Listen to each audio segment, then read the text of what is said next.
అన్న కొంచెం జరగవన్నా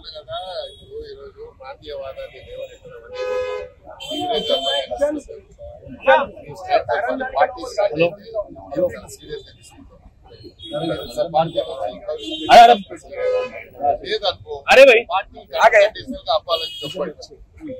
बस के पीछे తీవ్రంగా పరిగణిస్తాం. తప్పకుండా ఈ అంశాన్ని రాష్ట్ర ప్రజల ముందు పెట్టాం. హైదరాబాద్ సిటీ హైదరాబాద్ ప్రజల దయాకాంక్షలతో కార్పొరేషన్ ఎలక్షన్ గెలిచారు. ఈరోజు ఎమ్మెల్యేలు గెలిచారు. ఈరోజు మీరు మాట్లాడే కాబట్టి దీన్ని తీవ్రంగా పరిగణిస్తాం. నిన్న హత్య ప్రయత్నం చేశారు పోలీసులు కూడా అని చెప్పేసి ఆయన వ్యాఖ్యానిస్తున్నారు.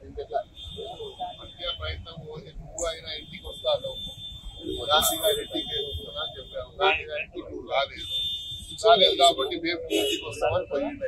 నువ్వు స్వాగతిస్తాను, మంగళార్తులు పట్టుకుంటామని నువ్వు అది పట్టుకోకుండా నోటికి వచ్చినట్టు మాట్లాడి తోడలు కొట్టి అది కొట్టి ఇది కొట్టి ఏం కావాలి చెప్తే బాగుంటుందా?